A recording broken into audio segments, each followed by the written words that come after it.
Salut à tous, on se retrouve sur une nouvelle vidéo, introduction sur le langage C, où on va revoir les bases et ça servira aussi pour ceux qui veulent découvrir le langage C. On va revoir donc les bases avec les concepts fondamentaux de tout langage de programmation, que ce soit les variables, les structures de contrôle, les opérateurs arithmétiques, les opérateurs de comparaison et les fonctions. On va donc commencer par les variables. Les variables sont utilisées pour stocker des valeurs. Vous avez l'article par rapport à cette vidéo où il y a plus de détails selon les types aussi, les types de variables. Comme là, on en voit trois. Il y a le type int pour l'âge, il y a un float pour utiliser des virgules. On a aussi un char pour stocker un caractère.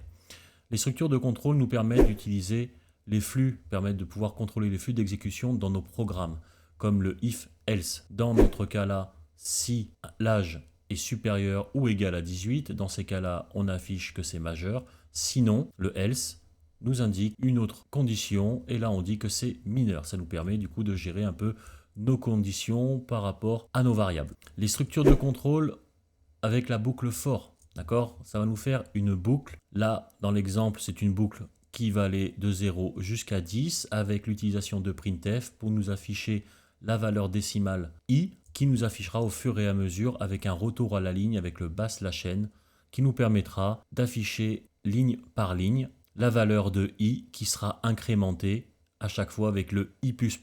Sur la première ligne, on voit le for. Ensuite, on initialise notre variable i avec la valeur 0. Ensuite, le point virgule.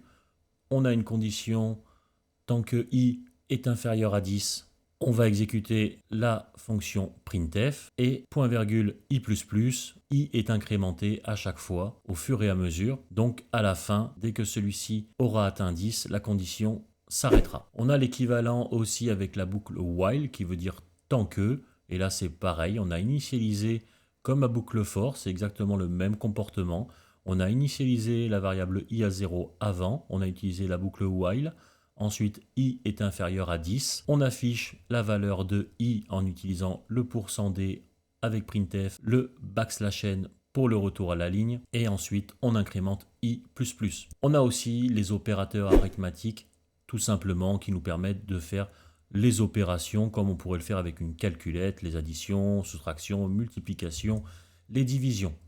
On a aussi les opérateurs de comparaison, ceux qui vont nous permettre des fois de comparer les différentes valeurs entre deux variables. On a différents exemples à l'écran qui nous permettent de vérifier une égalité, une inégalité, une infériorité stricte avec une supériorité stricte et aussi une infériorité et égalité qui combine, du coup, comme vous l'avez compris, l'infériorité et l'égalité qui nous permet de voir si c'est inférieur ou égal et aussi supérieur ou égal. On a également, comme tout langage de programmation, on a les fonctions. Les fonctions regroupent un bloc de code qui va nous permettre d'être réutilisable dans nos programmes. Pour le langage C, il faut une fonction principale main qui sera le point principal du démarrage de notre programme.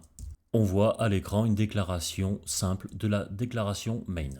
On peut bien sûr fournir des paramètres qui peuvent être rentrés lors de l'exécution du programme par l'utilisateur. L'exemple à l'écran de l'exécution du programme nous permet d'afficher différents arguments fournis, ce qui vous montre une utilisation de la variable argc et argv, très pratique quand on veut donner des arguments justement pour nos scripts. Bien entendu, on utilise des commentaires, ceux-ci seront ignorés par le compilateur lors de la compilation de notre code. Le langage C est un langage compilé, on va voir ça par la suite. On a différentes façons de mettre des commentaires, c'est comme tout langage de programmation. Voici deux exemples à l'écran. Comment exécuter notre code en C?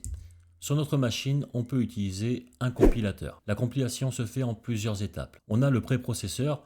Celui-ci traite des directives telles que le include, le define et génère les fichiers sources modifiés. Le compilateur transforme les fichiers sources en objets, qui est un fichier binaire qui contient le code compilé mais qui n'est pas encore exécutable. Le linker combine les fichiers objets et les bibliothèques pour créer le fichier exécutable. Sur mon blog, il y a aussi toute l'explication pour pouvoir l'installer sous Linux, Windows ou macOS. Et bien sûr, vous pouvez utiliser l'IDE Replit en ligne qui vous permet de pouvoir exécuter du code. Vous choisissez le langage que vous voulez. Dans celui-là, on va utiliser le C.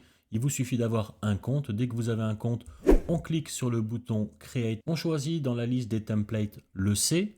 Et ensuite, on peut créer notre projet. Vous collez votre code dans les codes que l'on a testés ici si vous voulez les tester dans l'IDE.